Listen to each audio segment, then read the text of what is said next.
بسم الله الذي لا يضر مع اسمه داء اللهم لك الحمد كما تحب وترضى ولك الحمد إذا رضيت ولك الحمد بعد الرضا اللهم إنا قد خرجنا من حولنا وقوتنا إلى حولك وقوتك ومن علمنا إلى علمك ومن إرادتنا إلى إرادتك فأعوذ بك اللهم أن أقول زورا أو أغشى فجورا أو أقوم بك مغرورا وأصلي وأسلم على سيد الوجود سيدنا ومولانا محمد بن عبد الله صلاة وسلاما دائمين متلازمين إلى يوم الدين وعلى آله وصحبه وأمته وسلم تسليما كثيرا أحييكم بتحية الإسلام والسلام الله عليكم ورحمته وبركاته.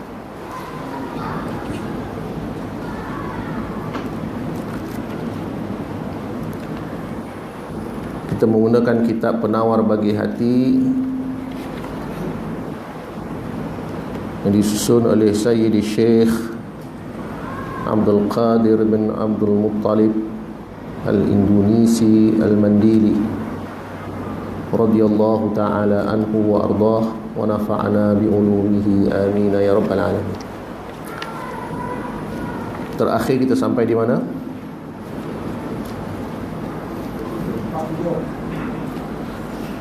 Muka surat 47 ya.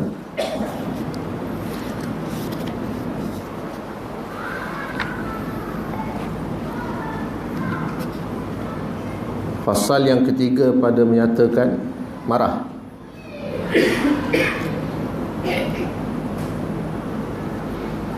Qala al-musannif rahimahullahu ta'ala wa nafa'ana bihi wa bi'ulumihi bid-darain amin ya rabbal alamin. Ketahuilah bahawa marah itu suatu sifat kecelaan yang sangat banyak kebinasaannya, kerana ia menyebabkan pada anggota yang zahir itu akan memukul, memaki dan membunuh, manakala di dalam hati berdendam, dengki, sukacita dengan terkena bala pada mereka yang dimarahinya, dan duka cita bila ia mendapat nikmat, dan bercita-cita atas membuka rahsianya. Dan tiap-tiap satu daripada yang tersebut itu sebab bagi kebinasaan. Memecahkan kesangatan marah itu antara yang amat penting pada agama. Maknanya mengawal kemarahan itu.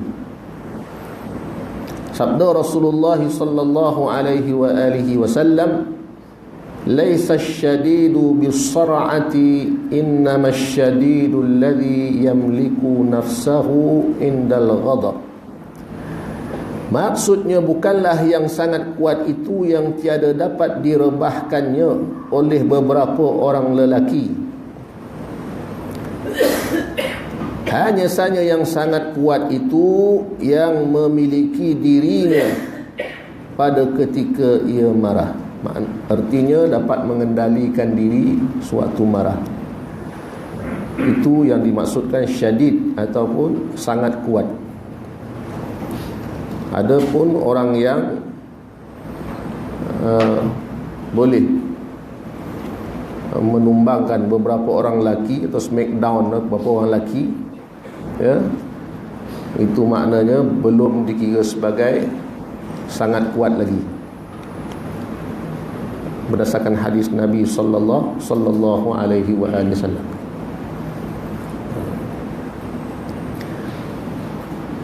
Artinya ia kuasa menahan dirinya daripada umpama memaki dan memukul pada ketika ia marah terhadap seseorang yang lebih dhaif daripadanya. Ya.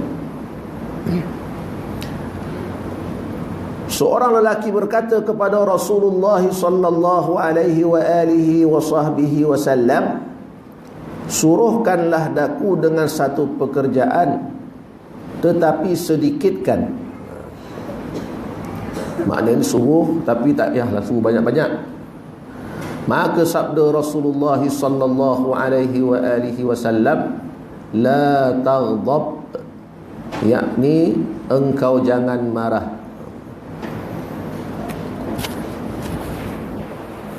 La taghdab artinya juga engkau jangan selalu marah-marah. Sebab itu di sana adalah fi'lun mudhari', maknanya perbuatan yang selalu. Maka orang lelaki itu mengulang-ulangkan permintaannya. Ya, suruhlah aku lagi apakah pekerjaan yang sepatutnya, tetapi suruh dalam suruhan yang tidak banyak, maknanya tidak membebankan aku.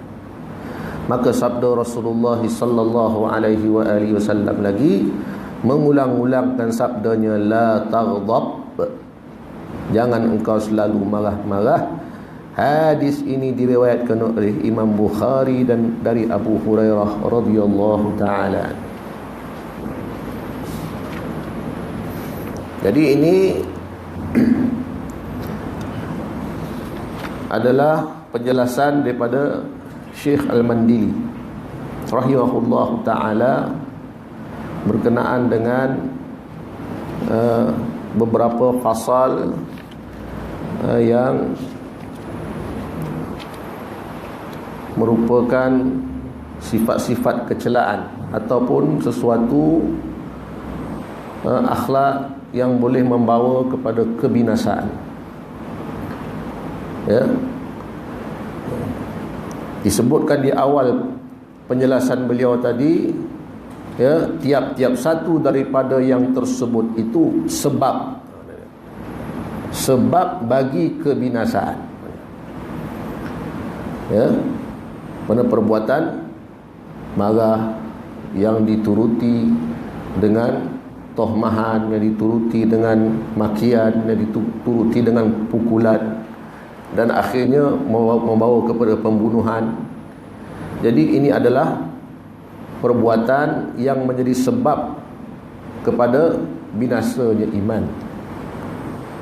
Ya, sebab kepada binasanya iman, binasanya akhlak, ya, binasanya muruah, ya, harga diri itu sebagai orang, sebagai hamba Allah Subhanahu wa taala. Ini adalah penjelasan awal.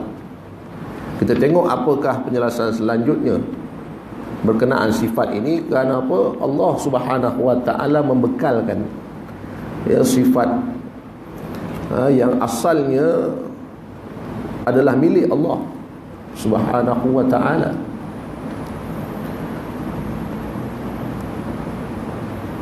Yang mana Allah Subhanahu wa taala itu kita nisbahkan bukan marah, tetapi kita nisbahkan Allah taala itu murka. Contohnya sabda Nabi sallallahu alaihi wa alihi wasallam, ridha Allah fi ridha'il walidain wa sakhat Allah fi sakhtil walidain. Ridha Allah maknanya keredaan Allah Subhanahu wa taala itu juga datang daripada redanya kedua ibu bapa. Suka Allah Ta'ala itu datang juga daripada suka kedua ibu bapa kepada kita. Wasakhat Allah fi sakhtil walidain, dan muka Allah Subhanahu wa taala itu juga barangkali datang daripada, ya, murkanya kedua ibu bapa kepada kita. Jadi sifat ini, ya, berlaku pada Allah Subhanahu wa taala, dan ya, kita sebagai hamba-Nya, ya, terkait ma'ani bagi, ya, ta'alluq ma'ani, maknanya ada juga sebahagian kecil sifat itu dibekalkan kepada hamba ini ataupun dipinjamkan kepada manusia.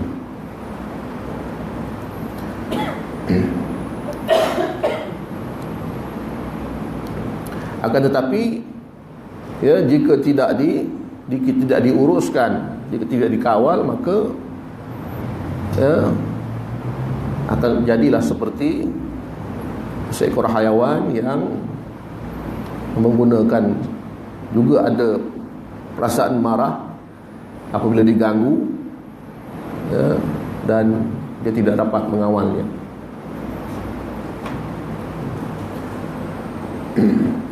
Nak buang terus tak boleh, tapi ini adalah kaedah tasawuf. Bagaimana kita mendidik hati dan perasaan kita untuk diberikan kekuatan oleh Allah, inayah dan pertolongan Allah Subhanahu wa taala supaya dapat mengawal. Dan kita sedar bahawa sesungguhnya sifat marah ini kita sendiri pun tak boleh kawal sebenarnya. Hakikatnya, kalau tidak dengan pertolongan Allah Subhanahu wa taala. Kita sangka kita boleh kawal, tetapi bila kita dah diam, terbit pula dendam dalam hati. Maknanya belum terkawal lagi. Ya. Katakanlah dah tak ada dendam dalam hati, tetapi, ya, diceritakan pula kemarahan itu pada orang lain dan menyebabkan orang lain pun turut marah. Jadi belum selesai. Jadi tidak boleh, tak boleh tidak kita memerlukan pertolongan Allah Subhanahu wa taala untuk mengendalikannya. Lazimkanlah dua perkara pada kelakuan marah. Ini kaedah yang disusun oleh ulama tasawuf untuk kita untuk memberitahu bagaimanakah, ya, marah itu dapat dikawal dan sesuai dengan nas-nas ataupun dalil yang datang daripada Quran, hadis dan juga pengalaman para salihin yang terdahulu. Yang pertama, memecahkannya. Saya tiada bermaksud dengan memecahkan itu menghilangkannya sama sekali, kerana ia tiada hilang sama sekali dan tiada sepatutnya ia hilang. Makna perasaan marah tu tak boleh hilang macam tu. Bahkan jika ia hilang, nescaya wajib dihasilkannya kembali, kerana ia perkakas bagi memerangi sekalian orang kafir. Jadi alat, ya, dalam urusan peperangan ataupun dalam urusan berhadapan dengan musuh. Menegah daripada segala kejahatan dan menyuruh dengan mengerjakan kebajikan. Kadang-kadang ialah untuk anak pun begitu. Kita berhadapan dengan kejahatan anak kita, dan juga kita perlukan ketegasan dan menggunakan sedikit sifat marah itu untuk kebajikan. Dan marah itu seperti anjing perburuan, dan hanya saja dimaksudkan dengan memecahkannya itu mengajarnya hingga ia mengikut akal dan syarak. Mana tidak terkeluar daripada tuntutan syarak. Maka pergerakannya biarlah dengan sebab petunjuk dari akal dan syarak, dan diamnya biarlah dengan sebab petunjuk daripada keduanya, dan ia tiada menyalahi keduanya. Maknanya apa? Kita nak marah, apakah boleh diterima akal ataupun diterima oleh syarak. Contohnya, ya, anak kita dah umur 9 tahun, masih lagi belum solat, lihat nak solat. Umur 7 tahun kita dah suruh dah, ya. Umur 9 tahun, ya, mengikut adabnya, dah kena pukul kalau cuai solat, sengaja meninggalkan solat. Maka ada contoh, ada tunjuk cara daripada Nabi kita Muhammad sallallahu alaihi wasallam. Maka itu sudah bertepatan dengan syarak, dan perbuatan kita memarahi dan juga mengenakan sedikit pengajaran denda supaya dia belajar rasa takut meninggalkan solat. Jadi perkara ini sudah tentu diterima akal dan diterima oleh syarak sebagai pengajaran. Namun tidak bolehlah sampai peringkat melampaui batas, ya. Jadi sifat itu seperti anjing perburuan menurut perintah tuannya. Ya, ada anjing yang dia walaupun dia garang, walaupun dia ganas, bengis, tetapi dengan tuannya layu dia, kan? Tunduk dia dengan tuan dia. Demikianlah kita memiliki sifat marah itu sama peringkat kita boleh menundukkannya. Bukan dia yang menguasai kita. Dan yang demikian itu mungkin dengan bersungguh-sungguh pada mengajarnya, iaitu membiasakan pada lambat marah dan membiasakan pada memaafkan di samping ada berbagai sebab untuk marah. Itu sebablah kita pernah dengar wal kaziminal ghais wal afina 'anil nas. Menahan marah itu tak cukup sekadar menahan saja, selepas menahan itu kena pula ada rasa kasihan. Wal afin, dan mudah memaafkan. Mudah memaafkan. Tak cukup kita berhenti marah, selepas itu kenalah disusuli dengan kemaafan. Jadi ini antara cara untuk memecahkannya atau untuk menghilangkan ataupun untuk mengendalikannya menurut Syekh Al-Mandili dan kitab.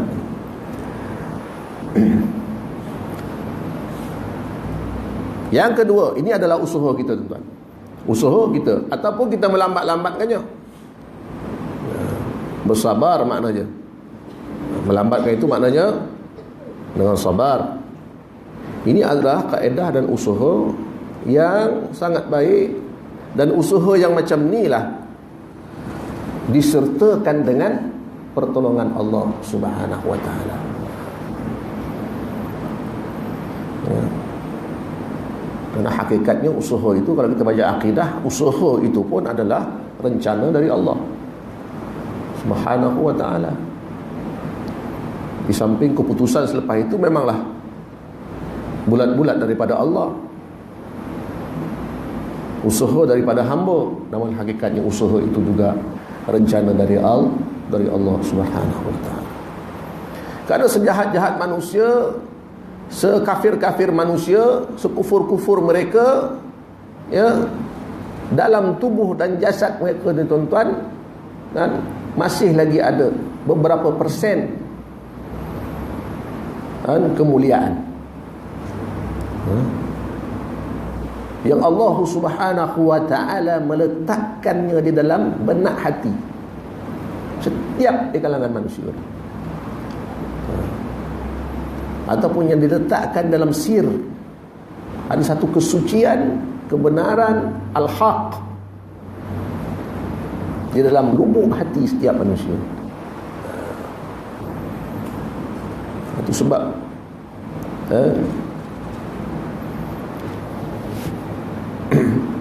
orang yang kufur itu bukannya orang yang mereka seperti langsung tidak ada harganya, tidak ada gunanya, dan kita nisbahkan orang kufur, kafir ni nak ke Jahannam.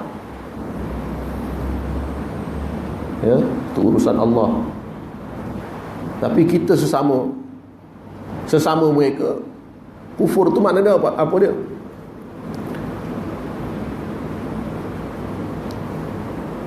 Antara makna kufur ialah menutup. Dia cover. Ya? Ini ada benda yang benar.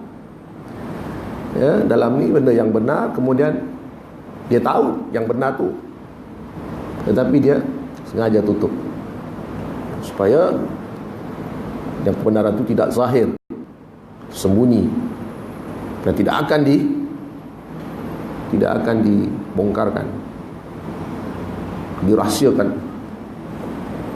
Jadi perbuatan dia menutup itu, ini dikatakan kafar, kafir, kufur, dan pelakunya kafir. Qul ya ayyuhal kafirun. Dia tahu yang benar, tapi dia sengaja tutup kerana hawa nafsu dia, menurutkan hawa nafsu dan menurutkan orang Islam kata akal sentek. Saya pun baru diingatkan oleh orang. Ada orang yang tak berapa nak suka nak menggunakan akal ni, akal dia sentek. Jadi inilah yang, tapi benda tu ada, kebenaran tu ada, tapi dia tutup. Itu sebab ya, orang sufi mereka ini tahu macam mana nak buka tutupan tu. Yang ditutup tu ada pada si kafir tadi, dan dia tahu macam mana nak buka dan temukan kebenaran yang ada dalam lubuk hati dia dengan kebenaran yang ada dalam lubuk hati si kafir tadi.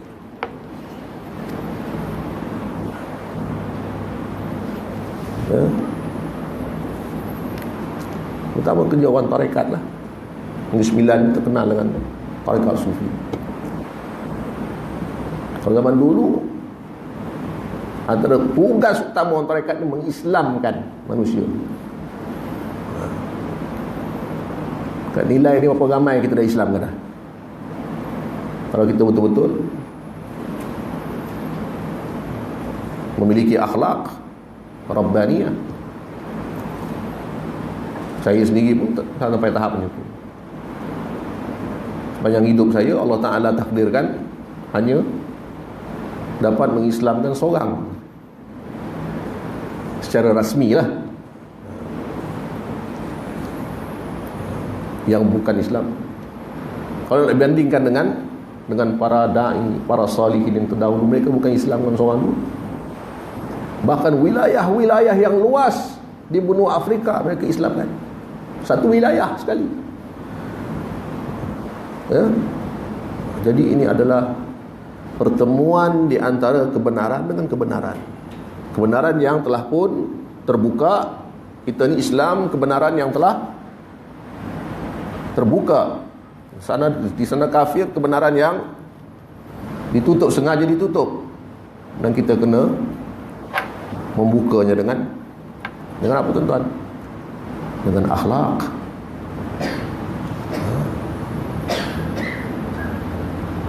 Kita tak boleh buka dengan azan, tak boleh buka dengan azan.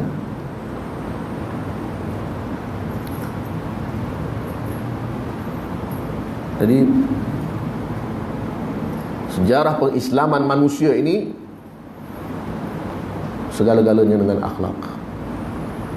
Kebanyakan dengan akhlak. Dan sebagian kecil saja melalui kajian ilmu. Jadi itulah peranan utama golongan sufi, dan daripada dulu sampai hari ini mempersembahkan Islam dan akhirnya membuang tutupan kufur itu dan zahir kebenaran. Itu sebab kita lihat kalau ada orang masuk Islam, kita lihat wajah dia, ya, kita lihat akhlak dia, kita lihat air mata dia, tuan-tuan. Ya, kita lihat daripada zahir kita dah lihat dah betapa dia dapat merasakan satu kepuasan yang luar biasa. Ini datang daripada mana? Daripada benak hati. Yang sejak dulu, sejak azali sudah ada kebenaran di situ. Sudah ada cahaya di situ. Baik. Cara dan kaedah. Cara menahan marah. Yang ini dengan pengetahuan, dengan ilmu. Ia mengetahui bahawa tiada sebab baginya marah melainkan ia ingkar bahawa berlaku sesuatu itu atas kehendak Allah subhanahu wa ta'ala, bukan atas kehendak dirinya. Dia tahu ya, sifat Allah subhanahu wa ta'ala.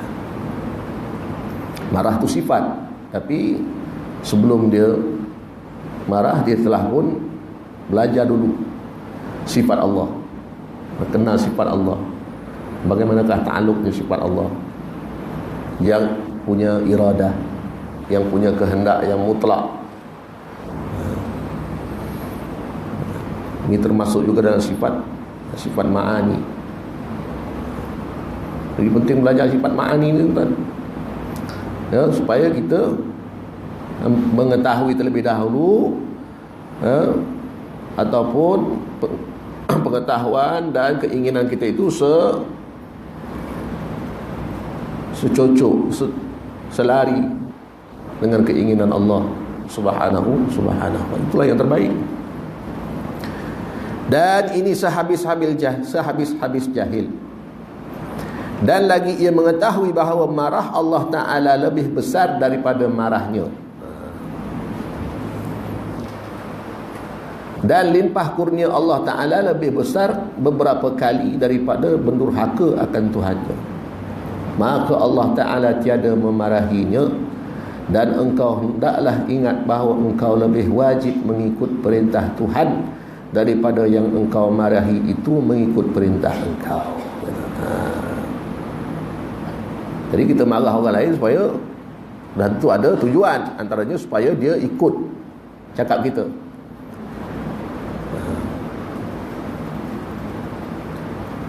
Kita bandingkan pula suruhan kita tu dengan suruhan Allah. Ya. Suruhan kita selari dengan suruhan Allah.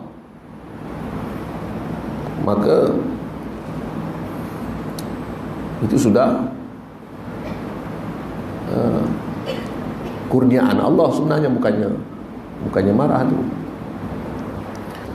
Itu anugerah Allah. Jadi proses seorang guru yang mendidik muridnya demikianlah lazim berlaku. Ya, lazimnya suruhan guru itu, kadang-kadang guru meninggikan suaranya. Rasulullah SAW pun kadang-kadang meninggikan suaranya. Ada dikisahkan dalam hadis yang sahih, ada seorang sahabat yang tidak menyempurnakan basuhan wudu di kaki.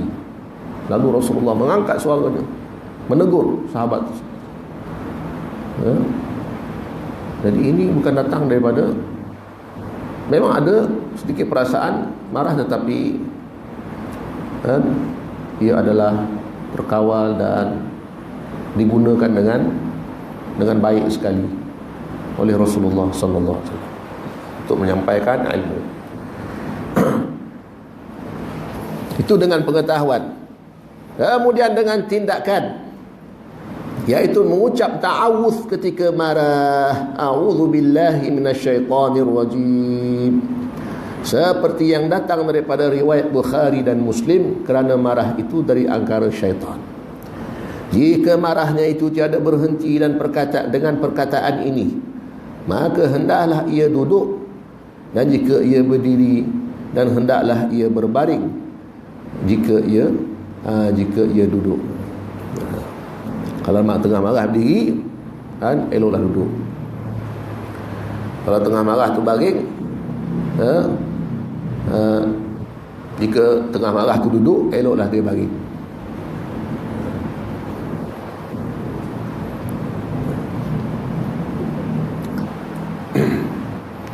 Itu kaedah. Dan jika tiada padam marahnya juga, dengan duduk atau berbaring itu, maka hendaklah ia mengambil air sembahyang, mengambil wudu. Ini adalah teknik ataupun kaedah di samping ilmu, praktikalnya beginilah, dengan mengambil wudu. Karena sabda Nabi sallallahu alaihi wa alihi wasallam, innal ghadaba minasy syaitani wa innasy syaitana khuliqa minan nari wa innama tutfa'un naru bil ma'i fa idza ghadiba ahadukum falyatawadda. Sesungguhnya kata Nabi sallallahu alaihi wasallam, marah itu dari syaitan. Dan sesungguhnya syaitan itu dijadikan daripada api, dan hanya sesungguhnya dipadamkan api itu dengan air. Maka apabila memarahi seseorang itu, hendaklah ia berwudu. Jadi kita kena faham, ya, innal ghadaba minasyaitan. Marah itu datang daripada syaitan. Syaitan itu juga makhluk Allah, diciptakan oleh Allah Subhanahu wa ta'ala, yang hakikatnya dari Allah juga, ya, itu faham. Baik. Tapi yang melampaui batas itu, kemarahan yang dikatakan ghadab ini ialah marah yang tidak dikawal, beserta dengan was-was syaitan pun was-was kan.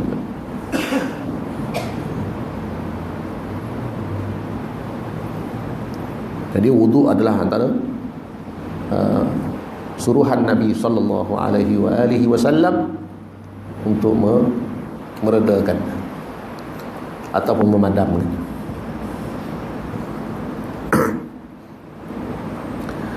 Dan juga dikatakan dalam hadis ini, ianya bagaikan api, khuliqa minan nari wa innama tutfun nar, dijadikan daripada api yang panas.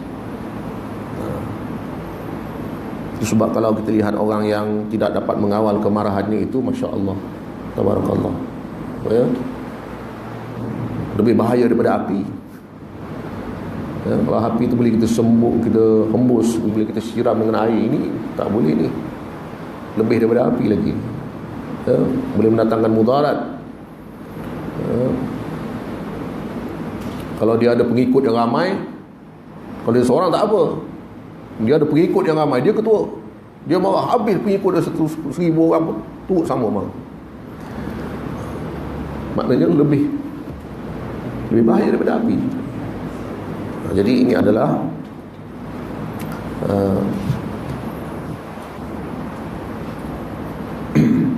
perkara-perkara yang boleh membinasa.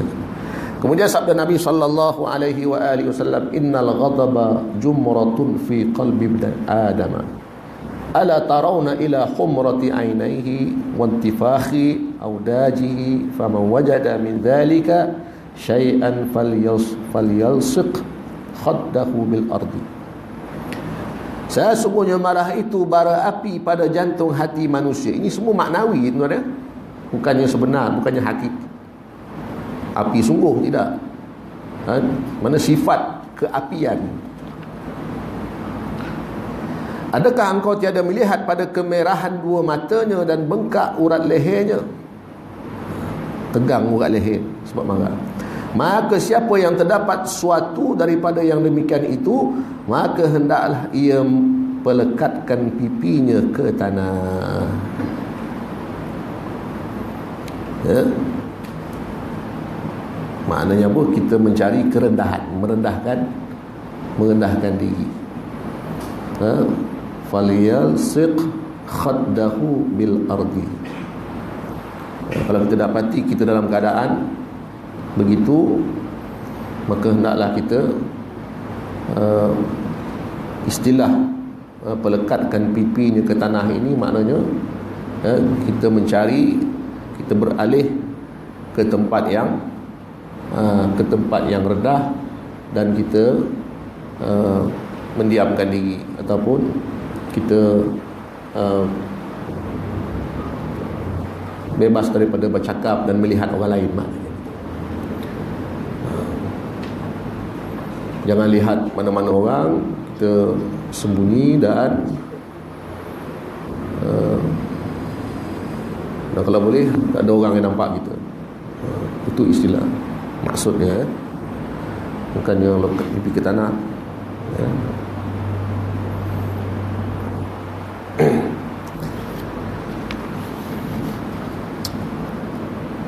Dan hadis ini menunjuki kepada menempatkan semulia-mulia anggota pada sehina-hina tempat supaya pecah takburnya yang menjadi sebab yang besar pada marah itu, dan supaya ia mengetahui bahawa dirinya hamba yang hina, tiada patut ia membesarkan dirinya. Ya, kita nak kembali sedar kita ni sebagai kita ni hamba Allah subhanahu wa ta'ala. Jangan sampai peringkat kemarahan itu membawa kepada satu sifat lagi yang lebih bahaya, ini sifat takbur. Ini membesarkan diri, takjub dengan diri ini. Dia marah, orang lain semua takut dengan dia. Mana tersemat dalam, terdetiklah hati itu, orang lain akan takut dengan aku bila aku marah. Ini adalah akbarul kabair, maknanya dosa besar yang terjadi disebabkan takbur, dan boleh membawa kepada kufur.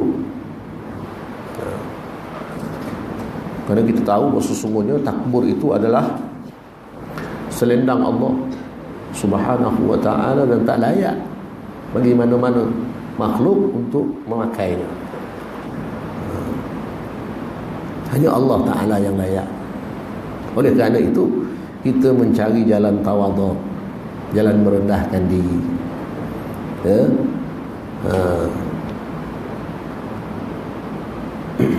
Banyak cara, kaedah orang sufi ni merendahkan diri.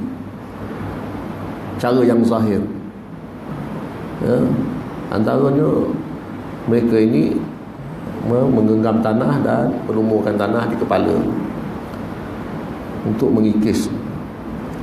Dan antaranya dia ambil air basuhan, orang lepas makan basuh tangan, air basuhan tangan tu, dia dengan rendah diri, dengan dia pun minum, bahkan disapu kat muka. Ni air basuh tangan ni, ni cara dia mendidik orang dulu lah, sampai peringkat macam tu sekali.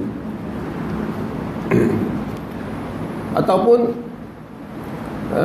dia dengan rela hati membersihkan tanah awam, tanah surau, tanah masjid. Untuk apa? Dia ni, saya ketua sana, ketua sini, ketua sana, ketua sini. Jadi untuk rendah hati, pergilah, ambil penyapu, ambil mop, ambil sabun, habiskan satu sabun tu. Maknanya dekat membersihkan tanda. Dan juga ada kaedah lain, yang kaedah-kaedah yang zahir, kaedah-kaedah yang nampak. Antara susun selipat, Jadi ini adalah kaedah-kaedah zahir yang lazim disuruh oleh guru-guru mursyid pada peringkat awal untuk melunturkan ketakabburan yang ada dalam diri. Selepas itu barulah dihiasi dengan adab, diberikan nasihat, diberikan wirid, diberikan sabar yang sebagainya.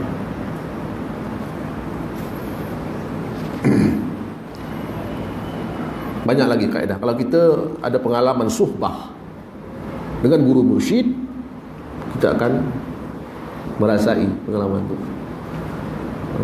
Kaedah zahir dan kaedah batin yang boleh melunturkan takabur, ujub, dengan cara yang sistematik.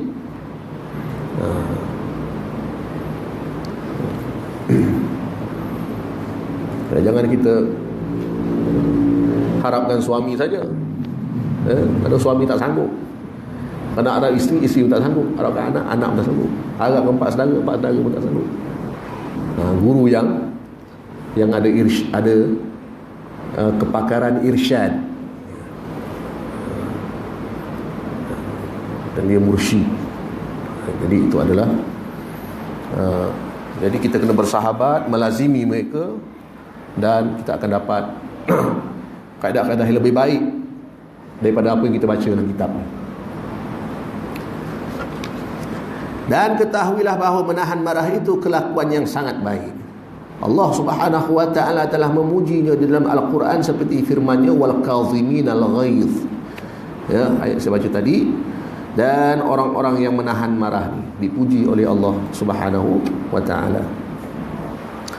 Dan sabda Nabi sallallahu alaihi wasallam, man kadhuma ghaizan walau syaa'a an yumdiyahu amdahu mala Allahu qalbahu yaumal qiyamati ridha wa fi riwayatin amna wa imana. Sesiapa yang menahan marah, maka jika ia mengkehendaki melaksanakannya, nescaya ia berkuasa melaksanakannya. Ini datang daripada keinginan. Walau sya'a, nak tak belajar tahan marah. Kalau nak, saya tak boleh lah ustaz, pandai baran lah. Ya, saya memang ada 7 keturunan nak pandai baran ni, tak boleh dah. Janganlah buat pasal. Jadi sebenarnya itu bukan ini bukan masalah keturunan, bukan masalah genetik, bukan masalah. Jadi ini adalah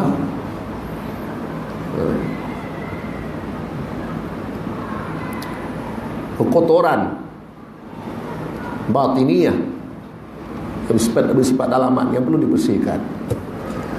Jadi dan asalnya memang kalau kita kembali pada Allah, ya, memang kita terkawal sungguh daripada sifat-sifat yang membawa kepada kemarahan. Tetapi bila kita sering memanjakan diri dan sering melayan hawa nafsu, ya, sering bermewah-mewah, membiasakan diri bersenang-senang, bila mana terjadi satu musibah, satu yang tak kena dengan hati, ini yang menyebabkan. Itu sebab guru-guru kita melatih kita supaya jangan manjakan diri, ya. Mana kita diajar kita mujahadah, diajar kita melawan keinginan-keinginan. Tergagak nak minum air sejuk, minum air panas. Tergagak nak minum air panas, minum air sejuk. Ya. Maklumlah, pagi-pagi kita dah biasa dah teo panih umangai sadap kan. Ya. Itu dah kebiasaan kita dah tu. Kurang-kurangnya atas meja dapur tu ada teo panih satu. Tak pun kopi panih satu. Ni badan tak orang sejuk ni. Tambah-tambahlah musim sejuk ni kan. Berasap-rasap kita minum. Keinginan kita tadilah. Teh tu belum buat, rumah belum buat lagi, tapi kita tengah mandi tadi dah terbayang dah. Mana keinginan kita awal lagi. Tak salah ada keinginan, tapi bila sampai, teh panas yang aku suka. Tapi buka pita ais, minum air sejuk. Ini latihan ringkas melawan keinginan. Tapi jangan sampai boleh mendatangkan penyakit pula. Jadi itu adalah demikian juga kita lihat di sudut makanan, ada makanan yang kita idam-idamkan, ya. Dan kita mampu untuk makan, kita mampu untuk beli, mampu untuk, ya. Kadang-kadang kita lupa. Memang Allah Ta'ala sedia dekat depan mata kita, nah, makanan yang kita paling sukai. Seminggu sekali mesti dapat. Ada tiap-tiap hari dapat makanan yang paling disukai. Kenapa Allah Ta'ala takdirkan makanan tu ada depan kita? Allah suruh kita balun sampai habis ke? Setiap kali ada kita makan, setiap kali ada kita makan, setiap kali ada kita pun balun sampai habis. Pernah tak ya, kita terfikir kenapa Allah Ta'ala setiap kali aku teringin nak makan makanan kegemaran? Pernah tak kita terfikir apa hikmat di sebalik Allah Ta'ala sediakan ni? Memanglah orang rumah kita masak, ya, hakikatnya Allah yang bagi rezeki. Jadi kita nak mukhalafatul hawa atau tidak? Kalau setahun sekali jumpa makan sedap tu tak apalah tuan-tuan kan. Ini hari-hari ataupun tiap minggu, ya, kita mukhalafah. Allah Ta'ala takdir makan sedap, aku cari makanan yang tukar kepada makanan yang sederhana saja. Ataupun puasa sajalah kalau belum sampai tengah hari, nanti malam barulah rasa sikit. Jadi ini adalah teknik-teknik kita mengawal keadaan yang dianjurkan supaya kita tidak terburu dan akhirnya boleh membawa kepada binasa akhlak, binasa ibadah, binasa iman, binasa hubungan kita sama manusia kadang-kadang, ya, binasa hubungan dengan Allah, binasa ingatan kita pada Allah. Dan ini adalah yang lebih bahaya lagi, ya.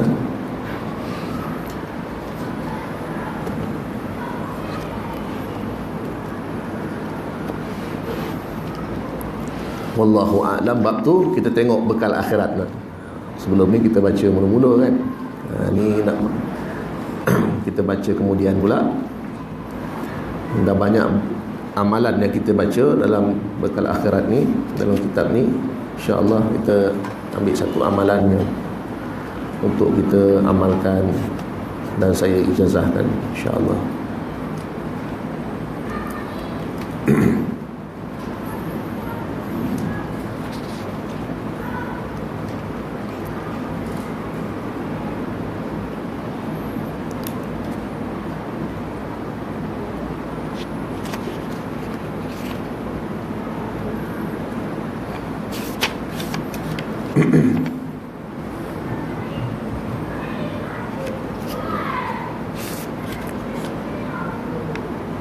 Tuan dah baca semua belum ni bekal ni? Bukan ini saja bekal akhirat tuan ya. Nama kitab ni bekal akhirat. Banyak lagi bekal yang lain, yang amalan yang lain yang boleh jadi bekal akhirat. Cuma nama dia ni, ya, bekal akhirat dari sudut amalan-amalan ataupun bacaan-bacaan, wirid-wirid. Adapun sedekah, amal kewajiban apa semua dan sebagainya, itu juga bekal akhirat juga, ibadah-ibadah.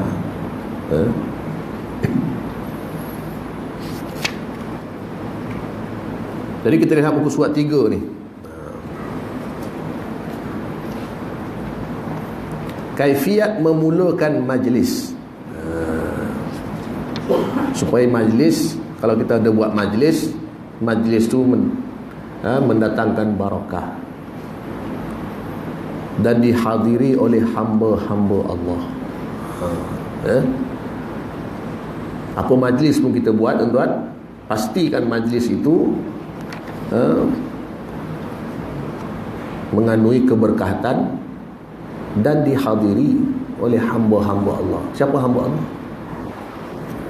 Sudah tentulah hamba-hamba Allah ni orang yang benar-benar memperhambakan diri kepada Allah. Kita tak nak majlis kita ni dihadiri oleh hamba-hamba nafsu, hamba-hamba syaitan. Jadi nanti diharamkan barakah daripada majlis tersebut.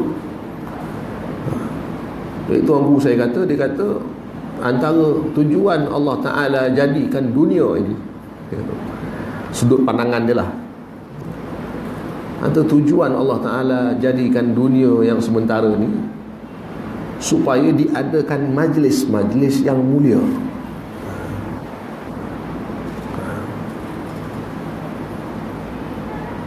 Jadi kita ni sebahagian daripada kita ni sebagai penganjur,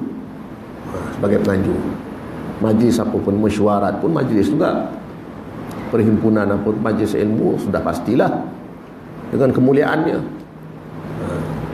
Tapi pastikan ilmu yang sahih. Kalau mengajarkan ilmu tajsim, menjisimkan Allah, itu bukan majlis ilmu. Baik. Kaifiat bismillahirrahmanirrahim, sama-samalah tuan-tuan baca dengan saya insya-Allah. Ila hadratin nabiyil mustafa rasulillah sallallahu alaihi wasallam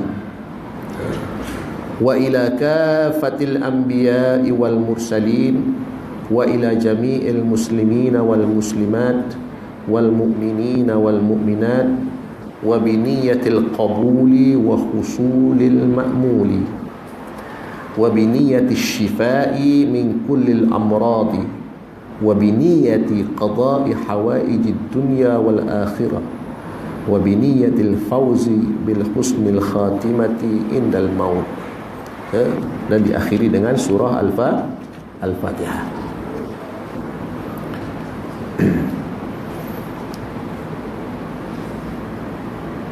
Jadi amalan ini lazim dilakukan dalam majlis zikir, majlis perhimpunan umat Islam. Pertama sekali, ila hadratin nabiyil mustafa sallallahu alaihi wasallam, mana kita mempersembahkan seluruh manfaat, seluruh faedah, cahaya ataupun kalau ada pahala, kelebihan, barakah yang ada dalam majlis itu untuk Rasulullah sallallahu alaihi wasallam, bukan untuk kita. Untuk kita kemudian nanti biiznillah. Pertama sekali kita untuk kekasih kita.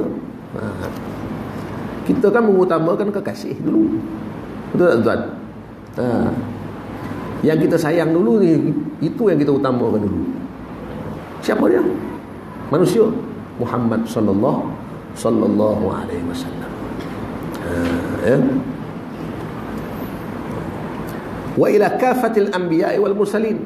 Kemudian manfaat majlis itu, pahala majlis itu, kafatil anbiya'i wal mursalin, juga diberikan, didoakan semoga Allah Ta'ala berikan kepada seluruh para nabi dan para rasul.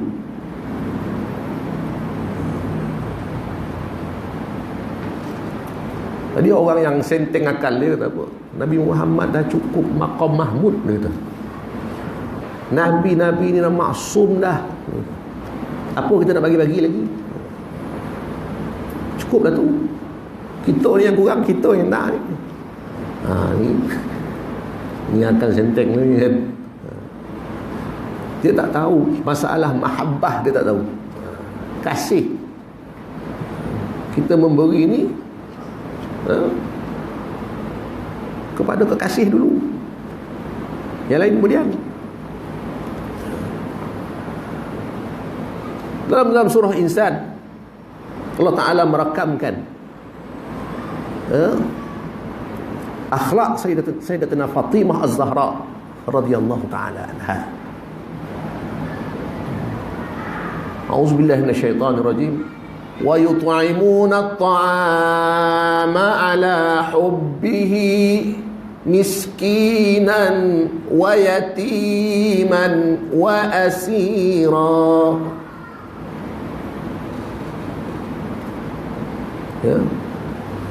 Wa yut'imuna at-ta'am, sentiasa Sayyidatina Fatimah Zahra tu sentiasa memberikan makanan kepada siapa? Miskinan, orang miskin.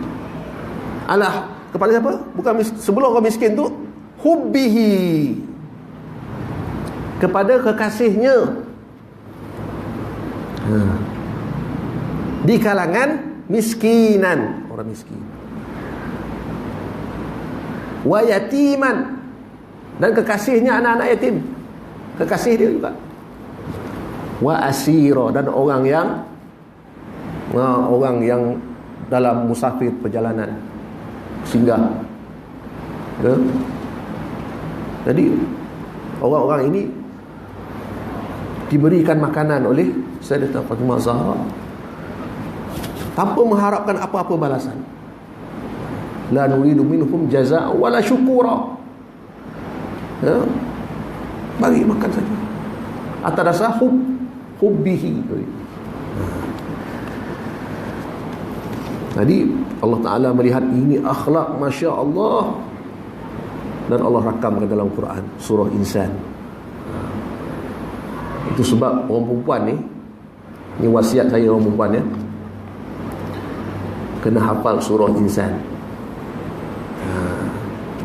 ya, kena hafal surah Al-Insan. So, kalau tak boleh hafal sekurang-kurangnya surah Insan ni, ya, hafal seperti hafalnya surah Fatihah.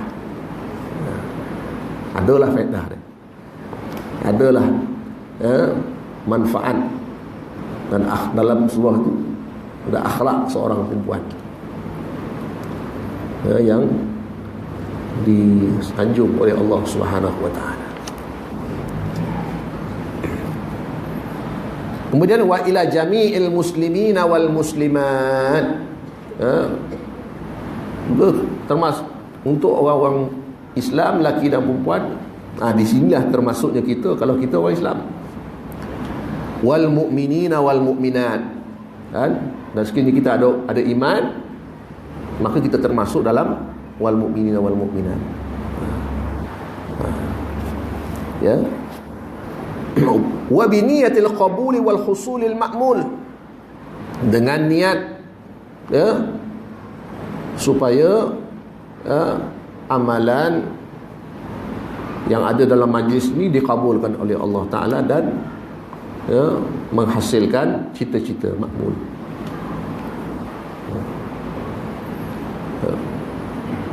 Dia ada doa selamat, ada niat dia. Tahlil pun ada niat dia, kaifiat. Itu bacaan Yasin, begitu juga dengan maulid, ada niat dia. Biniyatil qabul, ada cita-cita yang disematkan dalam majlis tu, objektif lah maknanya, tercapai.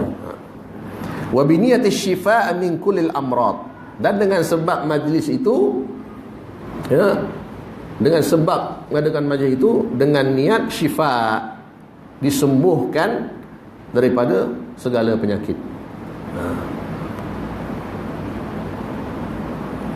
ya, zahiran wa batinan, penyakit yang zahir dan penyakit yang batin sekali. Wa biniyati qada'il hawaijid dunya wal akhirah, dan juga dengan niat supaya ditunaikan hajat di dunia, hajat-hajat yang baiklah di dunia, dan juga di akhirat. Wa biniyatil fauzi bi husnil khatimati indal maut, dan dengan niat majlis ini, dengan sebab ini mudah-mudahan, ya, dikurniakan kejayaan, husnul khatimah, mati dalam keadaan baik apabila kita didatangi oleh sakaratul maut.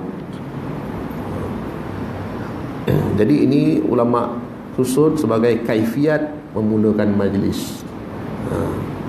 Biasanya khalifah-khalifah yang memimpin majlis tahlil, majlis yasin, majlis maulid, majlis hadrah, majlis zikir, mereka akan baca.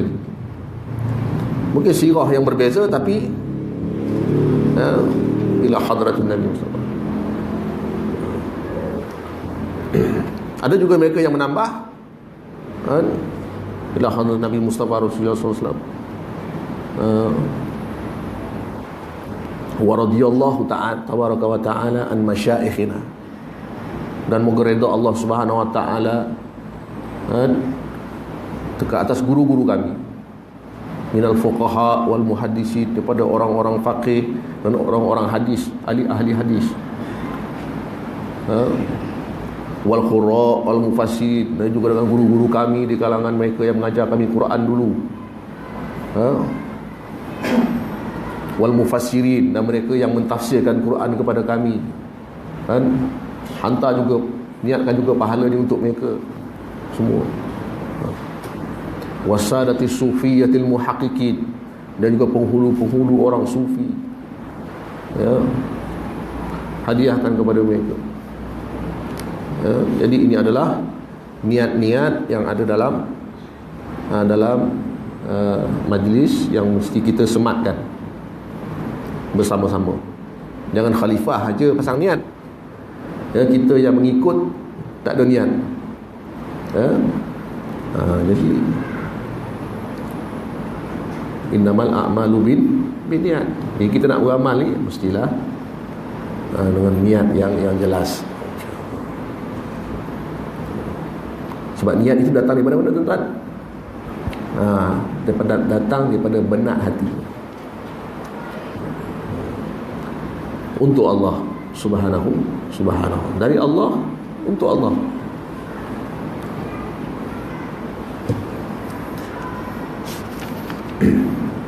Kemudian diikuti dengan surah Al-Fatihah yang merupakan tawassul, kita dengan untuk supaya amalan itu sampai, maka kita bertawassul dengan ayat Quran. Jadikan surah Fatihah itu sebagai wasilah supaya sampai pahala itu. Jadi ini adalah asrar, rahsia dia. Kerana surah Al-Fatihah ini dia banyak dia punya khasiat dia yang telah pun kita ketahui dalam riwayat-riwayat yang sahih. Dia melepasi batas, melepasi alam dunia, alam kubur, ya. Quran ini melepasi. Sekiranya kita baca dengan adab, baca dengan harapan, baca dengan kaifiat yang sebegitu.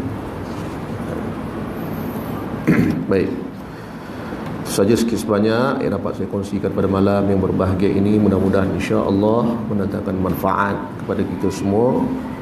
Akan datang kita masuk dalam pasal yang keempat pada menyatakan dengki, yakni dalam bahasa Arab dia hasad. Wallahu a'lam. Ada soalan tak, tuan-tuan?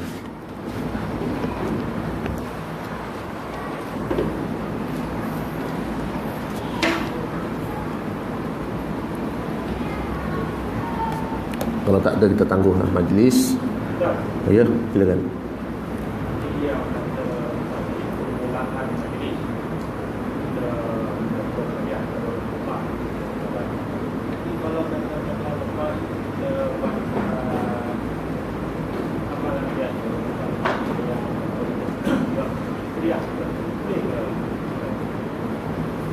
Baik, soalan yang baik. Terima kasih, tuan. Ya. Tadi amalan yang saya sebutkan tadi, seperti amalan majlis-majlis tadi, kita hadiahkan pahalanya pada Rasulullah sallallahu alaihi wasallam. Apakah amalan-amalan lain juga boleh selain pada amalan dalam majlis, sekiranya berpahala amalan tersebut, dan kita ingin pahala itu supaya diberikan. Ya Allah ya Tuhanku, maksud dia, ya Allah ya Tuhanku, sekiranya amalan dia ada pahala yang besar, ya Allah, berikanlah pahala ini kepada Rasulullah sallallahu alaihi wasallam. Jadi urusan pemberian pahala itu bukan urusan kita lagi. Kita hanya meminta saja supaya pahala itu diberikan. Kerana bagi Biasanya orang sufi ataupun orang orang yang beramal itu, mereka tidak berhajat kepada pahala. Pahala tu bagus, pahala tu satu modal yang besar, satu yang banyak manfaat dia di akhirat nanti, bahkan di dunia ni pun, ya. Tapi bagi mereka tidak mahu semata-mata pahala, tapi mereka mahu Allah SWT sendiri. Mereka mahu yang menjadikan pahala itu. Itu yang mereka mahu.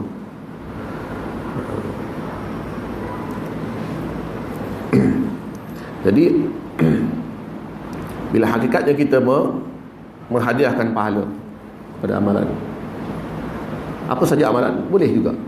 Katakan kita baca ni surah Al-Fatihah, ataupun amalan lain, amalan dalam bentuk ibadah yang umum, sedekah contohnya. Kita wakafkan ni tanah untuk pahalanya untuk bagi Rasulullah SAW, ataupun pahala dia untuk arwah ibu tercinta di alam barzakh. Kita minta dengan Allah. Allah bagi atau tak bagi itu bukan urusan kita. Yang penting kita dengan rendah hati, dengan rasa ingin memberi.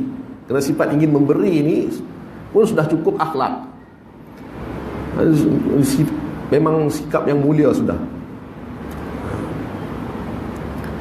Jadi kita ingin memberi, dan Allah Ta'ala itu juga maha memberi. Kita bukannya maha memberi, kita hanya ingin memberi saja. Dan kalau kita beri terus pada dia, tapi sebenarnya kita minta Allah yang maha memberi, dan Allah beri mungkin lebih daripada apa yang kita beri.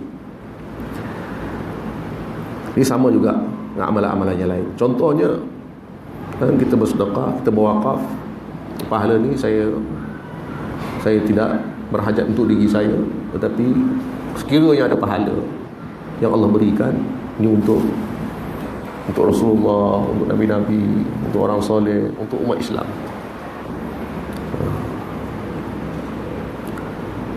Guru saya dia ada ajar anak murid dia yang bermasalah, ya. Dia punya isteri yang bermasalah, dia okey, cuma isteri dia masalah, ataupun isteri yang bersuami dia bermasalah, ya. Tapi atas dasar dia melakukan satu amal, kan, maka dia jadikan amal dia itu, sekiranya dia berpahala, isteri aku ni banyak dosanya ni, dosa lidah terlalu banyak, tak terkawal. Jadi dia kasihan dengan isteri dia, ya. Atas dasar kasihan, bukan atas dasar kasihan dengan isteri dia, maka dia lakukan satu amal-amal ni semua. Kalau ada pahala, ya Allah bagilah isteri aku pahala. Kasihan dia tak ada pahala, dosa banyak. Ini pun penting juga untuk selamatkan orang-orang yang kita kasihi daripada di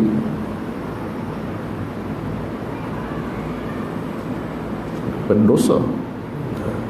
Tadi innal hasanat yuzhibna sayyi'at. Sesungguhnya setiap hasanat, setiap kebaikan, setiap pahala itu akan menghapuskan kejahatan demi kejahatan, sedikit demi sedikit. Jadi berdasarkan persoalan tadi, saya rasa tidak ada masalah, berdasarkan apa yang tertulis di dalam kitab ini tadi, menjelaskan tentang pahala yang sampai. Itu ialah Allah yang menyampaikan, bukan kita yang menyampaikan. Kita minta Allah sampaikan. Macam kita baca selawat juga lah.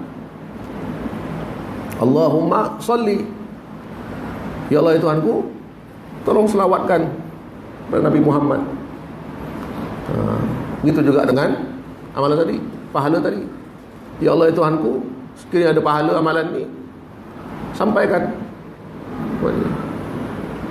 Jadi yang pentingnya kita dah, dalam diri kita ni sudah ada sifat memberi. Itu yang penting. Memberi, bukan memberi yang zahir, bahkan memberikan bukan sekadar memberikan wang ringgit, harta benda, memberikan ilmu, bahkan memberikan pahala-pahala kepada orang. Jadi ini dikatakan sebagai orang yang karim, orang yang ada al-jud wal karam. Lazim bagi orang-orang ahlillah, orang-orang soleh yang terdahulu. Mudah-mudahan kita dapat mengamalkan, insya-Allah. Jadi setakat itulah jawapan yang mampu saya jelaskan. Mohon ampun dan maaf, wala afu minkum. Kita tanggung bacaan tasbih kafarah dan surah Al-Asr. Subhanakallahumma bihamdik, asyhadu an la ilaha illa anta, astaghfiruka wa atubu ilaika. Amintu su'a wa zalamtu nafsi wa taraftu bi dhanbi faghfir li fa innahu la yaghfiru dzunuba illa anta. Bismillahirrahmanirrahim. Wal 'asr innal insana lafi khusr illa alladhina amanu wa 'amilus shalihat wa tawassaw bil haqq wa tawassaw bis sabr. Shadaqallahul 'azim. Wabillahi taufiq. Wassalamu alaikum warahmatullahi wabarakatuh.